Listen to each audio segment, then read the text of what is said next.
Stand clear of the closing doors, please.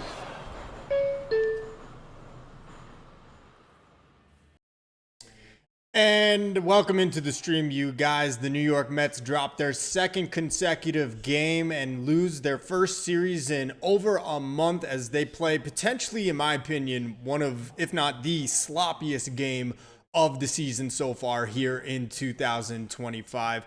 An outing from Tylor Megill that you hope you never have to witness something as bad as that one was today from him. And not just Megill, but really this entire Mets team looked awful today. 2 errors, multiple pass balls, and wild pitches in this one as the Rays just come out and put it to the Mets for the second consecutive day and win this game and the series. This one by a final score of 8-4. Lots to get into from this one, guys. What's up? I'm Tony Metro. If you guys are new to the channel, be sure to subscribe. I do daily Mets content. I do daily post-game recaps and everything in between. You could also like this stream. Really appreciate that. Goes a long way toward helping the channel. So thank you so much for that. And if you want to follow me on any of the other platforms, you can do that as well. TikTok, Instagram, and Twitter. All of those links in the description below. So let's get into it. Wow, that game sucked. I mean, just a brutal game for the Mets, and coming on the heels of an almost equally as terrible game on Friday night as the Mets dropped their second consecutive. Like I said, this is their first series loss in about a month, so the vibes have been really high, and of course the Rays come into town and so far have just absolutely stuck it to the New York Mets. So let's get into it. Tylor Megill on the mound, and honestly, what else can you say? It was abhorrent. It was absolutely the worst version of Tylor Megill that unfortunately we have just seen way too many times over the course of the last 4 or 5 years with Tylor Megill. He comes out, first 2 innings actually does throw up zeros, but it should have been an ominous kind of harbinger of what the day would bring when he hits the very first batter of the game with a breaking ball on the foot. Fortunately, like I said, able to toss up goose eggs in the first 2 innings. Mets don't score in the first 2 innings either. Then in the third, Tampa, like they've been doing this entire 2 games so far in this series, just paper cutting the Mets to death. I mean, you want to talk about death by 1,000 cuts? That is what Tampa has done to the Mets in these first 2 games. I actually tweeted it earlier. I said the Mets haven't been this nickel and dimed since the 2015 World Series against the Royals. I mean, they just put the ball in play. They've had some dinks, they've had some dunks, but it's not like they're coming out and they're roping doubles gap to gap, like they're hitting bombs all over the field.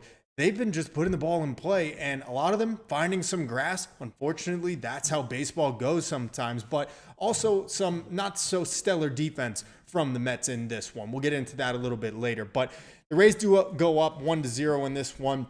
Prefer, what's up, man? Punt Megill to the sun. Oh my God. I like to usually send them in a rocket ship to the moon, but punt someone to the sun is a good one. I may actually start using that one myself. Nice on you. I like that.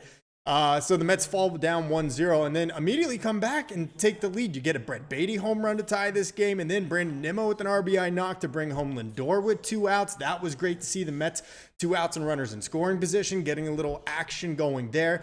And then almost like it was an exact replay of Friday night. The Mets not only can't get a shutdown inning, it absolutely unravels on them the very next half inning. Megill comes back out to the mound, immediately gives up a solo homer to tie this game. And from there, the Rays were off and racing. They're getting base hits. Megill is issuing walks. Then the Rays trying already with a 2-2 or a 3-2 lead, trying to sacrifice home a little squeeze bunt and bring the runner home. Megill off the mound to field it, just completely bobbles the ball. Can't make the throw.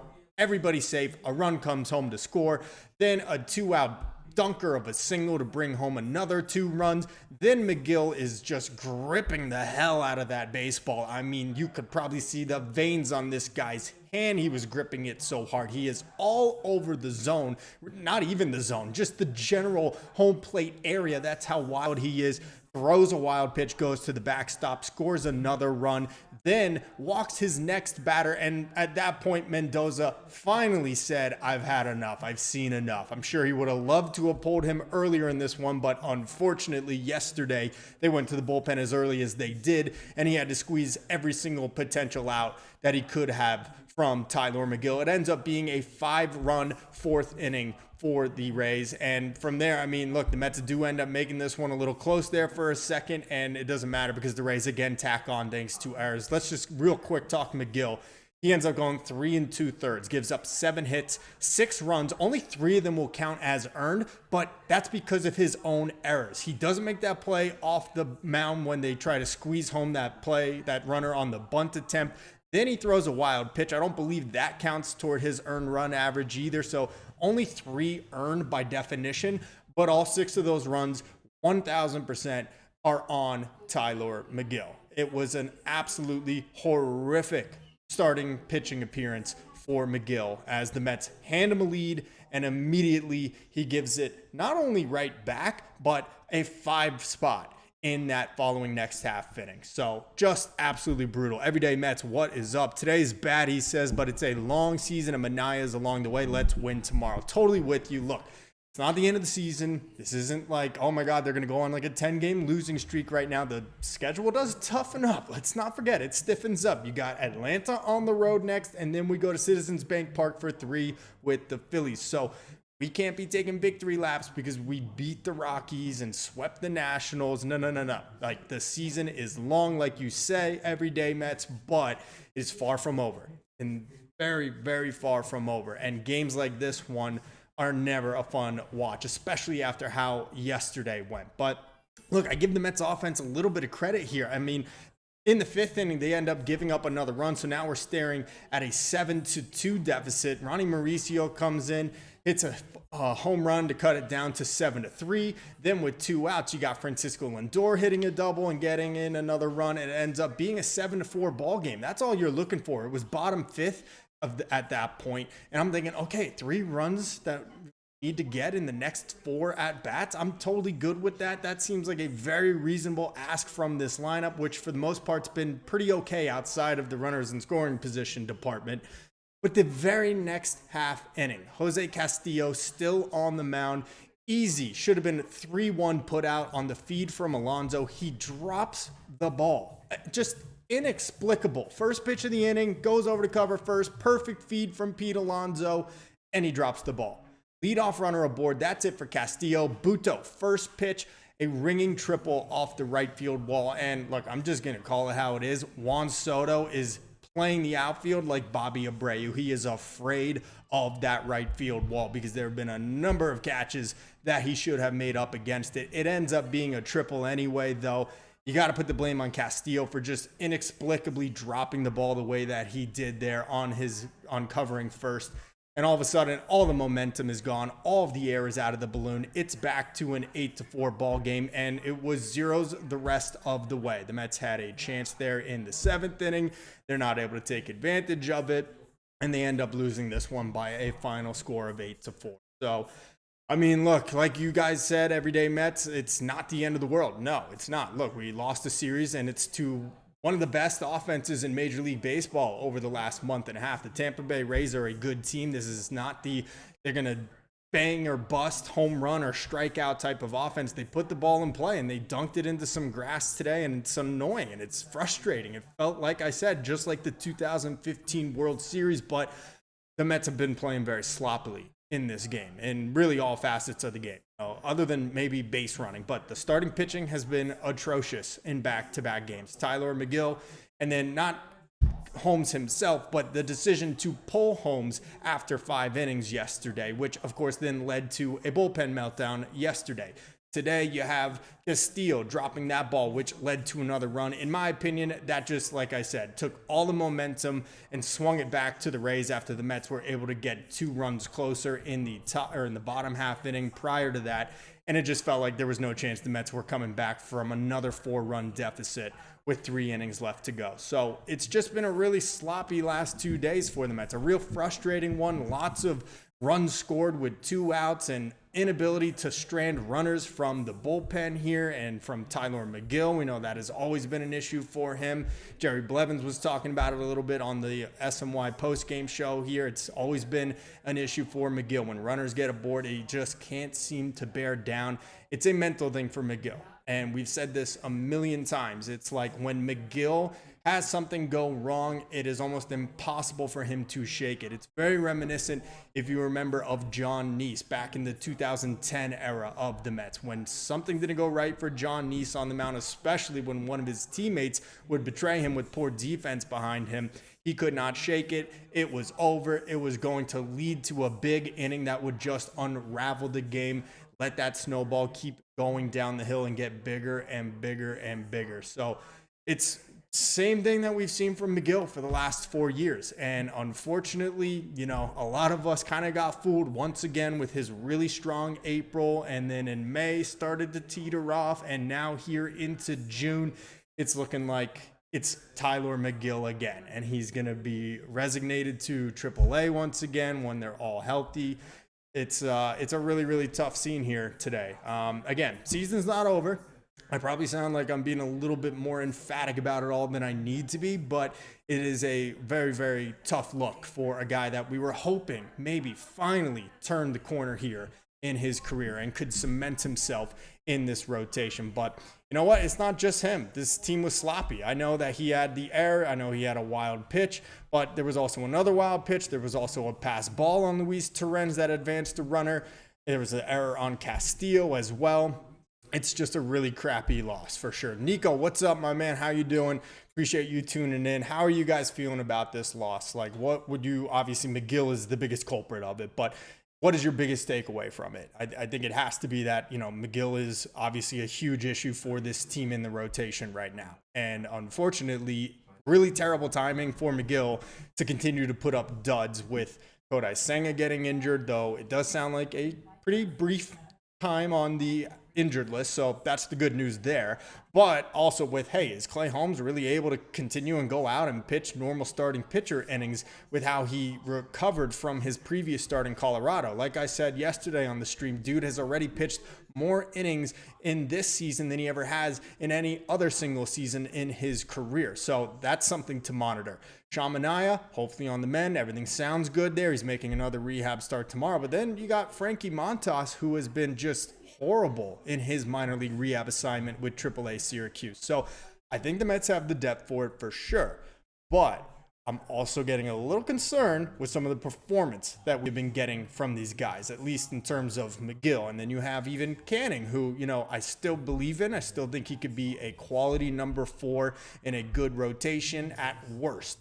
But he has shown some cracks in the foundation from his stellar start to the season as well. So I'm not trying to make this a total indictment on the Mets rotation. I'm not saying that it's completely falling apart, but it's just something that I guess we're not used to here for the first 2 months, first 70 games of the 2025 season. We were accustomed to a team that was sporting a 2.80 ERA, number 1 in all of baseball between the rotation and the bullpen, a full run better than the next team. So it's just not something that we've been used to.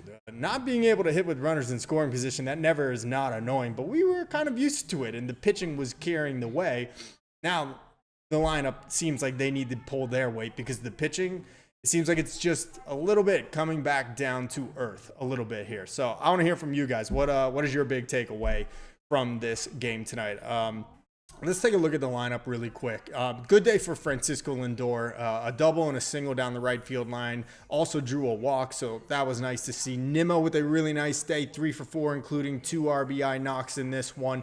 Tough one for Juan Soto, 0 for 4. Hit a ball to the warning track, roped a ground out to second base in this one as well. Pete Alonso ends up 1 for 4 with a single. Jeff McNeil was 1 for 4. And then you had Starling Marte and Brett Beatty also 1 for 4. Brett Beatty, of course, with that home run, his 8th of the season. I think it was like his 7th of the season at Citi Field. But also, again, comes up in a big spot. 1st and 3rd, 2 out. a relief pitching change, I believe. Actually, no, I don't believe there was a pitching change before his at-bat. That was a different inning. But first pitch swing, Brett Beatty just rolls over, grounds out to second base when the Mets were still close in this one back in the 7th inning. So, look, Beatty hits the home run, but I saw a stat today that his first 66 plate appearances since getting recalled from AAA after Winker went down, the guy was hitting like 290, OPS around 900, had 4 home runs, all that jazz. You remember that time. Well, his last 44 bats since then, he's hitting under 200, has 1 home run, has 4 RBIs. So Brett Beatty has officially turned back into a pumpkin. I'm not going to pick on him too much because, of course, he had the home run today, but I think it's fair to say that Brett Beatty is probably teetering closer to what he really truly is than what we saw that first 3 weeks since he got recalled to the MLB team. Nico says, I think Megill is a great pitcher, but I think the Mets should put him in AAA for a while to work on getting strikeouts, not giving up runs. Yeah, I mean, that's the name of the game. Get strikeouts and don't give up runs, right? I think Megill's biggest issue is mental.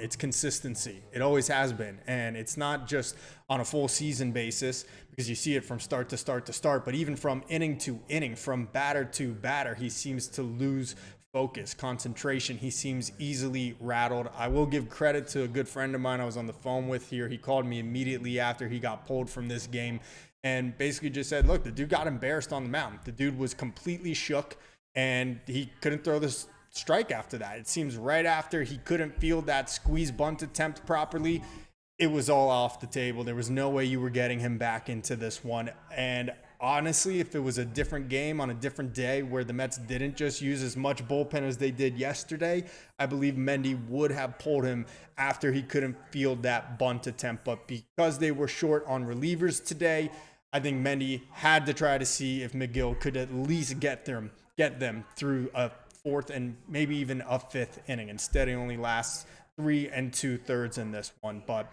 like I said about this Tampa Bay team, man, they are just death by 1,000 paper cuts. They just hit the ball at all parts of the field, falling in front of your outfielders, falling behind your infielders, infield singles. And you know what? I thought the Mets were a really good defensive team, and I do believe they are. But if you watch these 2 games only, you would think, wow, this Mets team is not up to snuff defensively. As Keith Hernandez would say, poor fundies for sure. But yeah, this one just very non-representative of what we've seen out of the 2025 Mets so far. Not very good pitching either in the rotation or the bullpen, and not very good defense. And they score 5 runs yesterday. They score 4 runs today. Not exactly a, absolute murderer's row of 2 performances, but mostly good enough with how this pitching staff has gone this year. But unfortunately, they just can't put it all together in either of these 2. So back-to-back losses after the 6-game winning streak. The Phillies and the Braves getting wins today. So now the Mets have lost 2 games on each of those 2 teams in the National League East going back to last night. So not super worried about the Braves at the moment, but the Phillies now, I believe, are at 4 games back. And that means that we could be entering that series next weekend against them in Philadelphia with a pretty narrow lead in the National League East if the Mets don't correct course beginning tomorrow in the finale with the Rays and then in the 3-game set with Atlanta. Again, that one down at Truist Park, the House of Horrors known as the ATL. So never a fun time for the Mets or us as Mets fans when they have to travel down to Georgia. You know the saying, the devil went down to Georgia, the devil is the Atlanta Braves, right?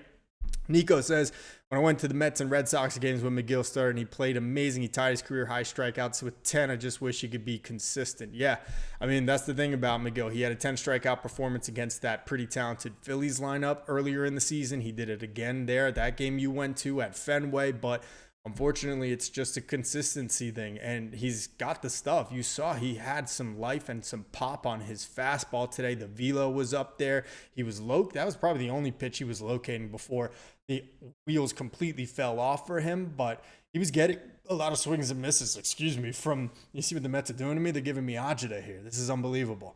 He was getting some swings and misses. He was getting a lot of called strikes at the top of the zone, but once he couldn't field that bunt, once there were a couple of those little nickel and dime base hits from the Rays that led to runs, it just seemed like there was no getting him back, no getting his head back squared on for the rest of this game. So a short outing for Megill. It's been a rough go for him. Let's actually take a look at his stats from his last couple of starts. He didn't pitch too poorly last Sunday against the Rockies at Coors Field. He actually took that game into the 5th inning, not having allowed a hit, but then it unraveled just like today. In that 5th inning, he ended up finishing it, but ends up giving up 2 runs in that one, and then exits after that. So couldn't even give you 6 despite being staked to a pretty healthy lead in that one. The start before that against the Dodgers, granted it's against the Dodgers, it was in LA, but 6 innings, 4 earned runs against the Dodgers on the road, like not terrible, not horrible. And then before that against Chicago, that one you almost kind of have to throw out the window because it's Chicago, 5 2/3, 2 earned runs. So I mean, honestly, it hasn't been horrible lately for Megill, but the consistency just continues to be an issue for a guy that we hoped was finally going to take that next step, round that corner, and solidify himself in this rotation. But it looks more and more with every start that he makes that he's just not capable of being that guy. So personally, my idea, and this is based on 2 different factors, is I've always thought that Megill would be an excellent reliever. He's got that nasty slurve. He's got 99 heat, almost triple digits that he can throw up in the zone. He's a big, tall guy.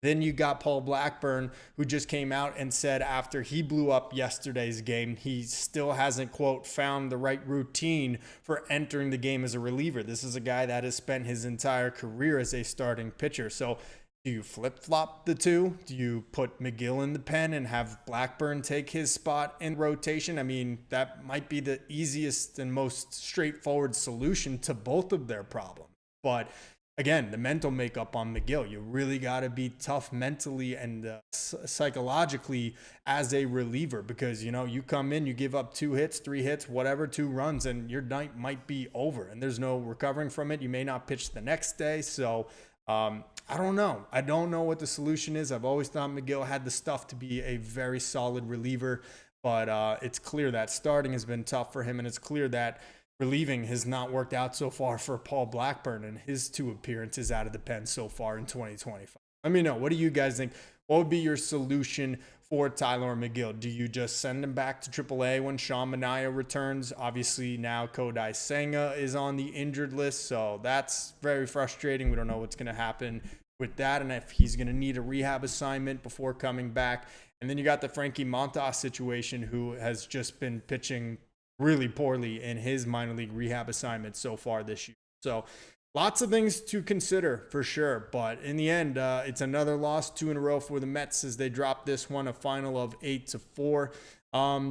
Let's go to the offense again real quick. I know I've talked a lot about Megill already.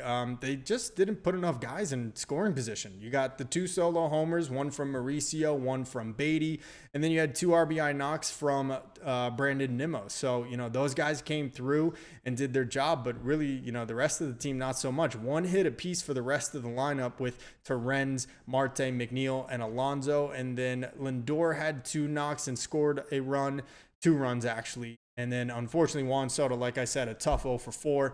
One of them smoked a ground ball to second base. That was a pretty nice pick by their second baseman. And then the other one, ball to left center field that made it to the warning track, similar to yesterday when he hit one to right field that just died. And I have to imagine the weather today, which was pretty nasty out there in Queens, might have knocked that one down a little bit. But that one would have made it a 7-6 ball game. I believe that was in the 6th or the 7th inning. So, unfortunately, the offense does enough. 2 for 4 with runners in scoring position, like I said. And so it's not for a lack of not hitting with runners in scoring position, but for not getting enough guys in scoring position, putting enough threats on the Rays throughout this game. So just a really all-around pretty rough series so far for the Mets in just about every facet of the game. But Nico says, no, I'm sorry. RM, what's up? How you doing? Tony, I'm glad to catch you live stream. The Rays are just one of those teams right now the Mets don't match up well against. Think Royals 2015. I'm done with Megill. He is not a starter. Wow. RM, what is up, man? Thank you for coming into the stream. I appreciate it.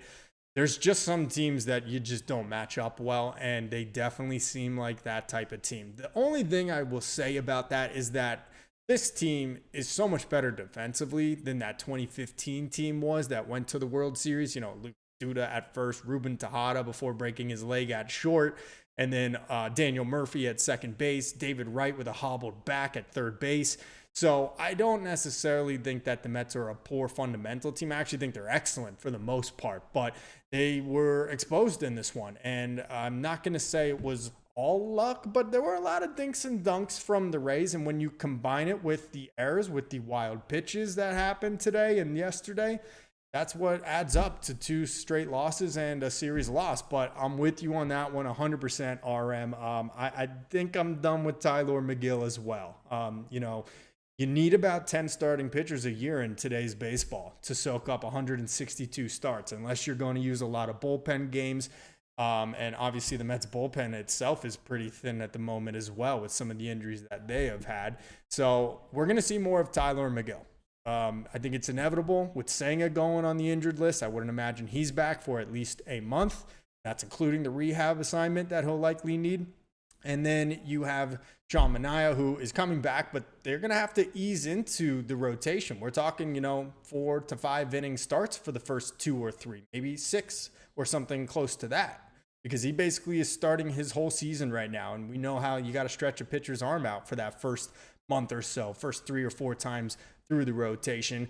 And then the performance from Frankie Montas in AAA. What are the Mets going to get out of that guy? I mean, wow, it has been a really bad look so far for David Stearns, handing that guy 2 years, $17 million apiece. And for him to be performing the way he is in AAA, not having even thrown an MLB pitch with the Mets yet, that is definitely concerning. So we will see Tyler Megill, at least for a little bit longer, I think. At least until they're fully healthy, everyone has their designated role cemented. But right now, I think Megill is going to be a part of this rotation at least for the next month until everybody's fully healthy and back. So Nico says, call me crazy. I would put Megill as a relief pitcher. I wouldn't call you crazy at all, man. That's exactly what I'm thinking. I would definitely try Megill in the bullpen. We know he has done it a little bit. Did it last year in the postseason.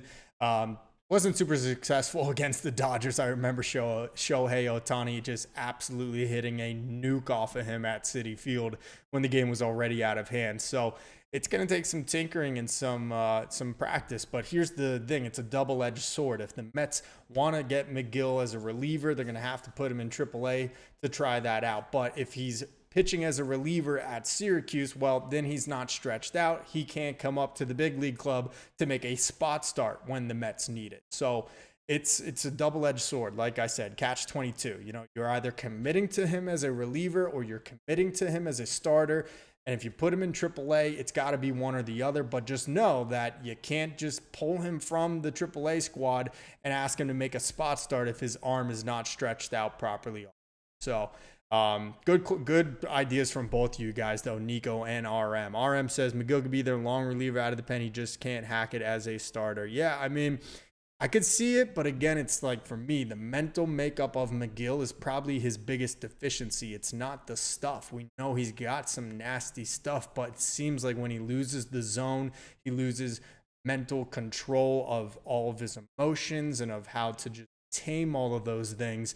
When he makes an error like he did on that bunt today, it just seems like there is no getting him back and keeping it all from unraveling. And as a reliever, you've got to be mentally tough. You have got to have some mental fortitude to be able to come into a game where maybe you're inheriting runners or where the game is on the line in the biggest moment. So yeah, long reliever, you're probably not going to be in as many high leverage situations, but there's going to be times where you are going to be asked to come in and keep it close for a couple innings. So don't hate the idea, but I think the Mets definitely have a lot of work to do with him, no matter what direction they decide to go in. It looks like the stream on my end for YouTube is kind of being all choppy, so I apologize for that. Unfortunately, that's a YouTube thing.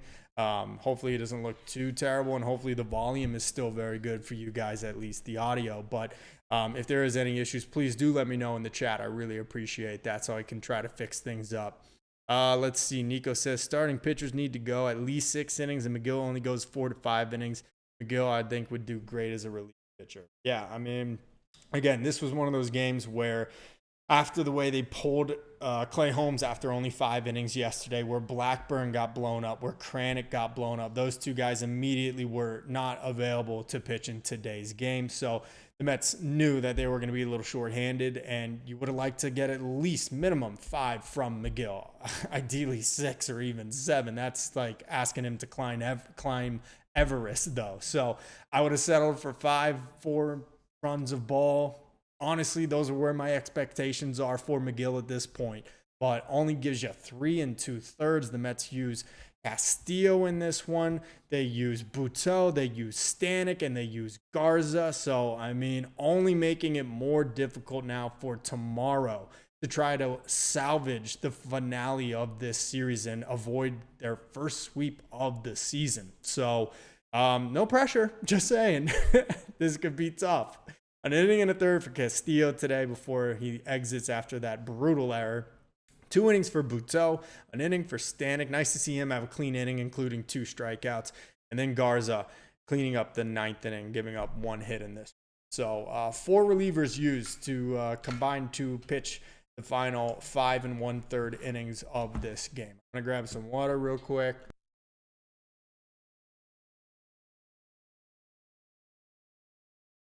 All right, so guys, I want to hear from you. And by the way, I appreciate you all being here. If you haven't already liked the stream, please do. I really appreciate it. It goes a long, long way toward helping me out, keeping these streams going. I'm going to be making a video later tonight, and I think it's definitively got to be about Tyler Megill and his performance. But I think it's really a whole team performance from today. I mean, the error from Castillo, the pass balls, the wild pitches. One of them, we know that the Mets were able to make a nice play on. Terrence went back, threw it over to Buteau, who was able to tag out the runner trying to score.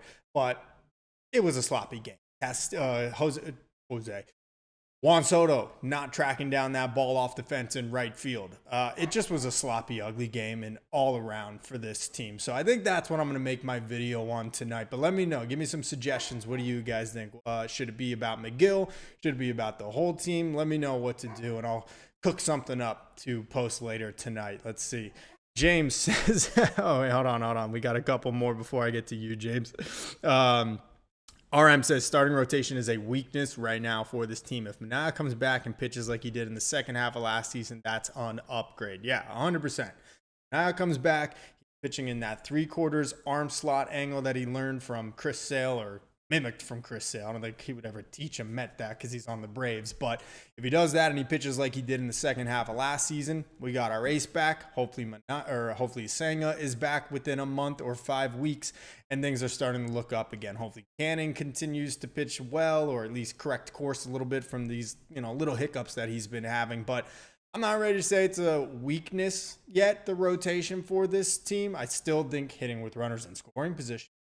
But there's definitely some cracks in the foundation of what is still the number 1 ERA in baseball, both the starters and the bullpen combined.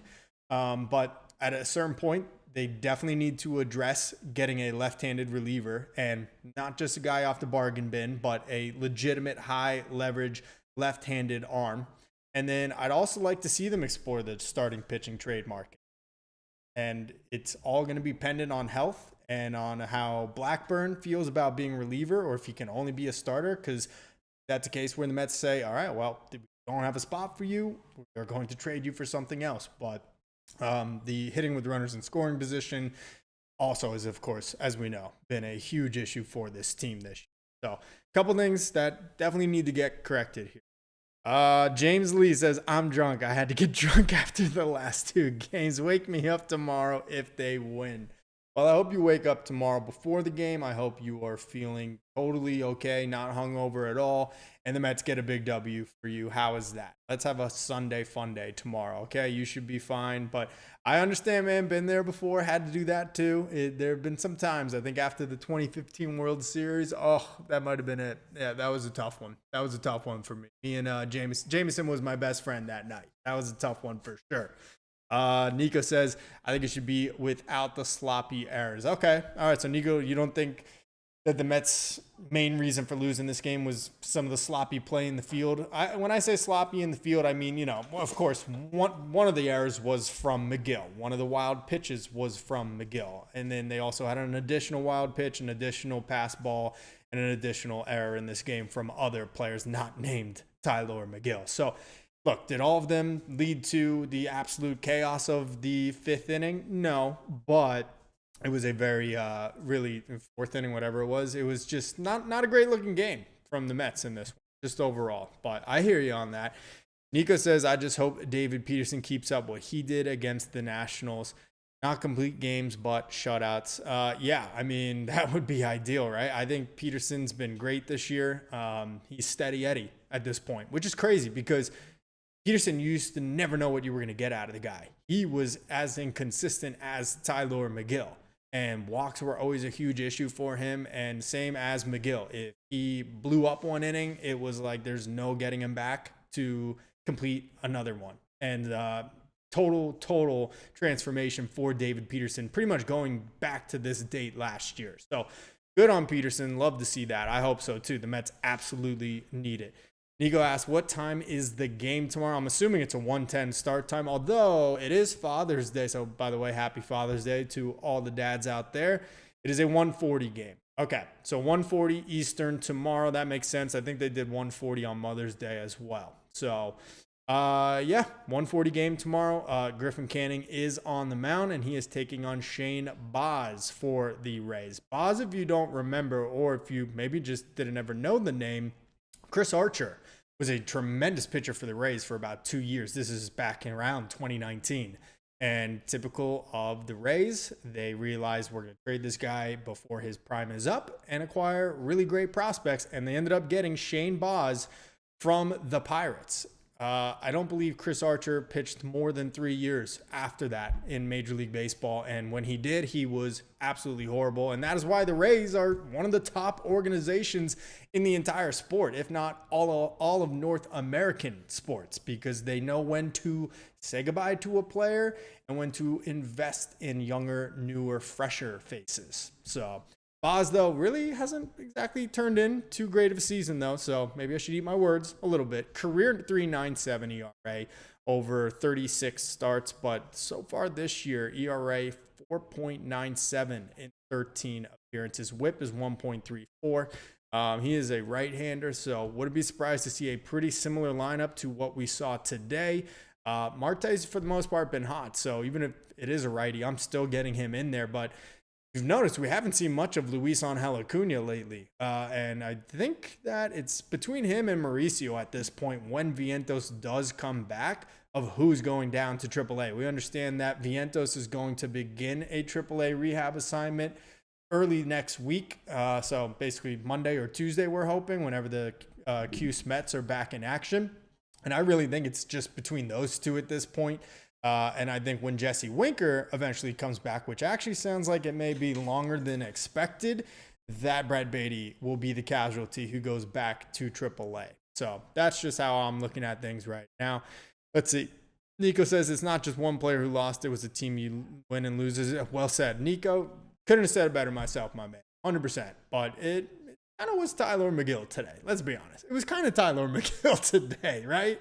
I mean, that was a tough performance, man. He put them in that big hole right after they gave him the lead. I mean, yeah, I agree, though. You win, you lose as a team. But sometimes some players in particular lose the game a little bit more than the other players. So, I don't know. But let's see. RM says, you know how I feel about Megill, and I still don't trust Canning. He's been lucky more than good, really, and he was exposed in his last game. The starting rotation is in shambles right now. Okay, so RM not feeling so hot about the Mets rotation. Let's take a look at Griffin Canning's previous 2 starts, because we had an ERA sub 2. It was like 2.8, something like that, up until his last 2 starts, which weren't so tremendous for him. Overall, his last 7 appearances, he's gone 33 1/3 innings pitched, and he has a 3.78 ERA, a 1.32 WHIP, 14 earned runs over 33 1/3 innings. I mean, look, I feel like it's being a little overblown with Canning. Look, it's fair to say we still don't necessarily know if we can trust him when last year he was literally factually, historically, the worst pitcher in baseball of 2024 with the Angels. Okay, that's fair. So I'm not completely on the hype train with Canning. I mean, so far to this point, have thoroughly enjoyed it, and I'm hoping it's true.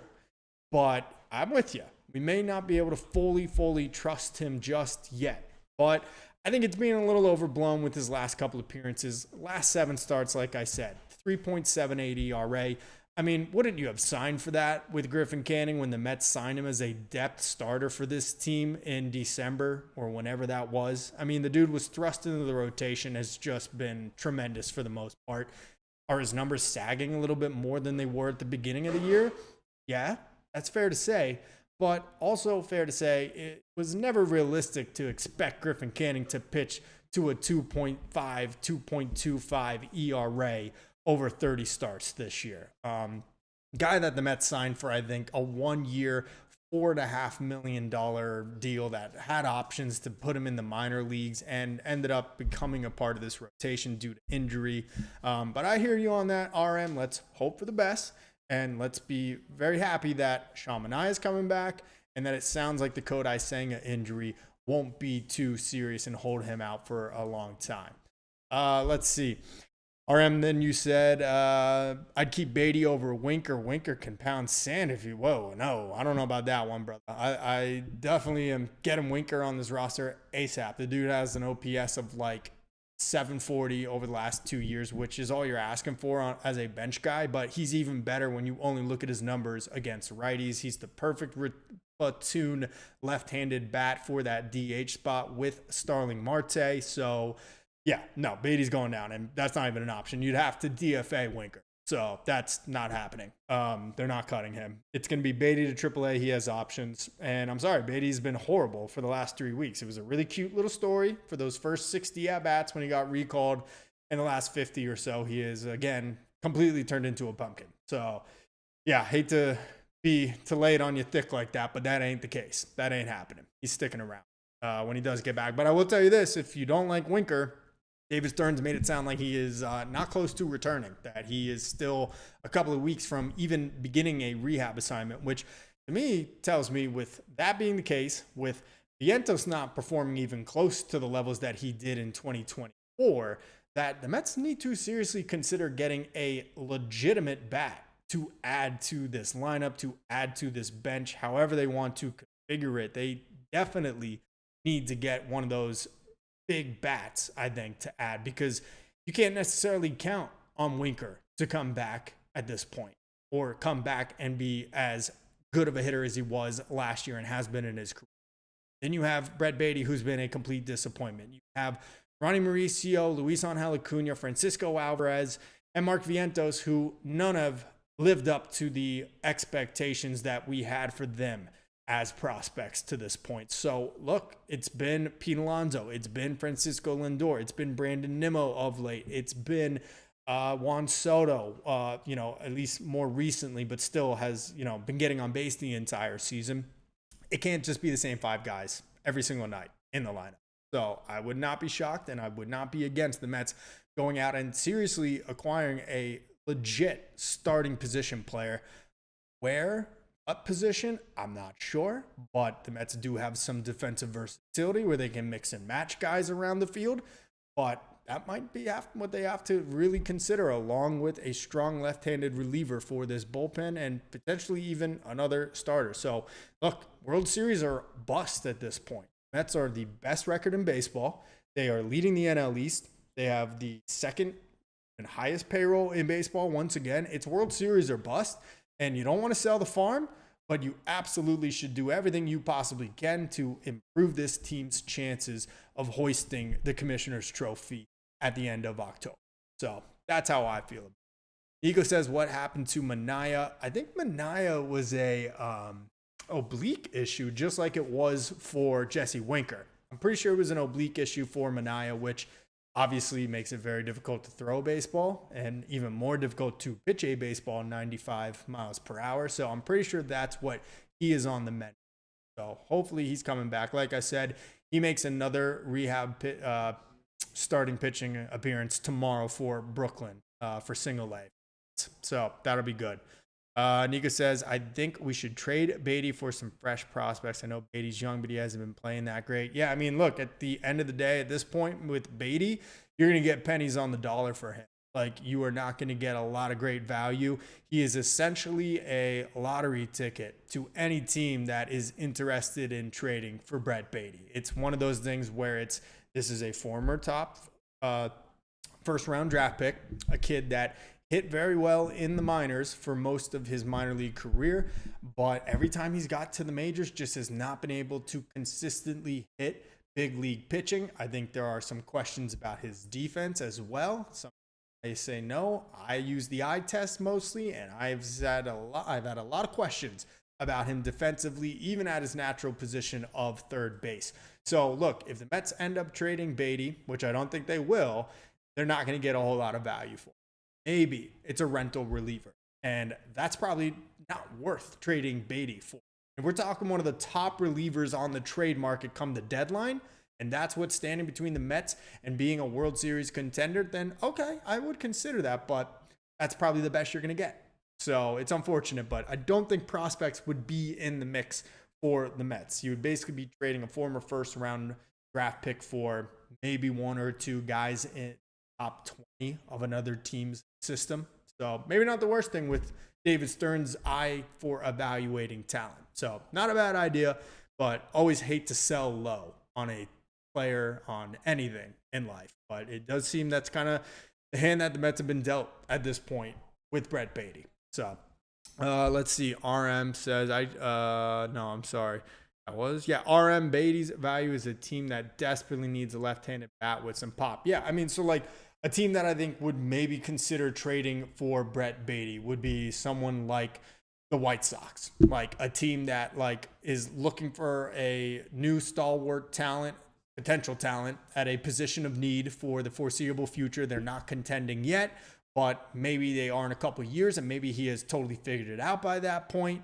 So that's kind of what I'm thinking. The team is looking at Beatty, and his main value is how long he's still under team control. Let's actually look, but I'm pretty sure Beatty is still under team control till 2029. But I'm going to double check that for you guys. 2030. Okay. So through the 2029 season. So that means 6, 27, 28, and 29, 4 more full seasons of control of Brett Beatty. So that's why I say a rebuilding team like the White Sox, like the Nationals, like maybe even Oakland would see some interest in him. But I don't think it's going to be a team that's like, oh, we need a power hitter right now to put in the middle of this lineup, because he would otherwise still be here with the Mets, but he's just not doing it for them. So I think it's a change of scenery that it would most benefit Beatty. He just does not seem like he's able to handle the New York pressure. You know, there's nothing that would indicate that based on his comments or anything the Mets have ever said. But sometimes as a Mets fan of 30 years, you can just see it with certain guys. And I think that just might be the case with Brett Beatty at this point. So let's see. Anything else? All right, well, guys, let's do this then. I'm going to take a look at tomorrow's matchup once again, and then we're going to wrap this up. But it's Griffin Canning going against Shane Baz, former top prospect for the Rays.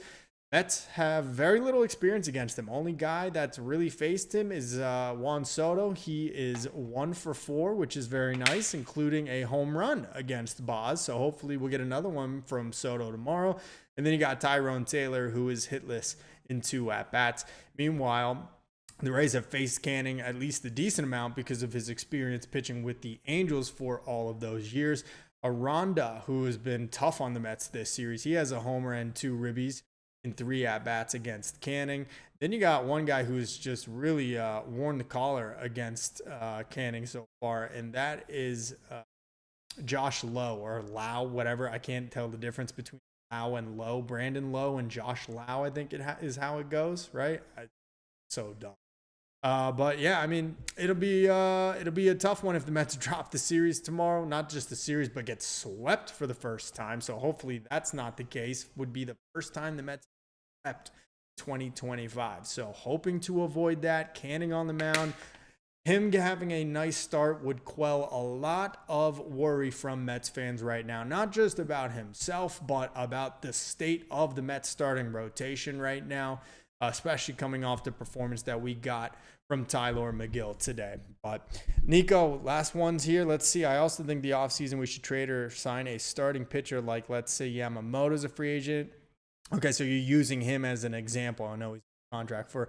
Yeah, I mean, there's a reason Yamamoto got $300 million from the Dodgers because he is supposed to be an unbelievable talent, though he did give up an absolute bomb of a grand slam to the Giants last night, who whooped the Dodgers' ass. I love that. Anytime the Dodgers get whooped, I am all here for it. But yeah, Yamamoto, I mean, if you could get a talent like that for $75 million, okay, yeah, absolutely. But... yeah, I haven't really looked ahead to next offseason at all, but I do think that there will be one good, big starting pitching signing from David Stearns, even though it kind of goes against his philosophy of bringing in the kind of diamond in the rough guys, let the Mets pitching analytics get their hands on them and turn them into gold. But I do believe in the future, a guy at the right age with the limited amount of wear and tear on his arm will be of interest to David Stearns. When that happens, I don't know, but I think they will be open to it. Then Nico, you said, I'm not good. No, that's all right, man. That's not a bad idea at all. The numbers are always changing in Major League Baseball. Don't worry, man. That's a good suggestion for sure. I was doing this stuff when I was your age, man, so I think it's really awesome that you're in here and chatting it up. Study it as much as you can. If you want to get into broadcasting or anything like that, then just keep absorbing as much information as you can about not only the Mets, but about other teams and about the sport as a whole. So good on you, dude. I think that's awesome. RM says, I don't want to be negative, but Canning is going to get rocked tomorrow. Man, come on. Don't say that. I don't know, dude. I feel like the Rays have some devil magic going on right now, man. They had 2 straight games of some, like, kidding me moments. Are you kidding me? Excuse me, base hits. Maybe it runs out tomorrow. Maybe the Mets just, I don't know, come out and whoop them offensively. Hit a couple of bombs out of the yard. That would be nice, right? Get a convincing 10-1 win for all the Mets fan dads out there on Father's Day. But we shall see. Like I said, hopefully they avoid the sweep tomorrow. They salvage the finale of the series. But guys, I really appreciate you being in here. Thank you to Nico. Thank you to Everyday Mets. Thank you to RM. Thank you to James Lee. Thank you to Everyday. I already said Everyday Mets. And thank you to Buffer Dobbit. I have never heard that one before, but he says he wants to punt Megill to the sun. So like I said, I normally go send them on a rocket ship to the moon. But instead, I might start saying punt someone to the sun. So thank you for that one. I appreciate it. And thank you for everyone else that was in the stream today, but that didn't have any comments here. But really hoping the Mets will salvage the finale tomorrow. I will have another post-game stream immediately after that one. Again, it's a 1:40 start time on Father's Day. Enjoy the time with your fathers. If you are a father, congratulations and enjoy your day. And that is going to do it for right now. I am Tony Metro. Thank you. I appreciate it, RMF. Thank you for subscribing. And again, if you're not subscribed already, be sure to do that and leave this stream a like. Daily Mets content every single day. Another stream coming at you tomorrow after the finale with the Tampa Bay Rays. But I am Tony Metro. You guys, until next time, stay true to the orange and blue.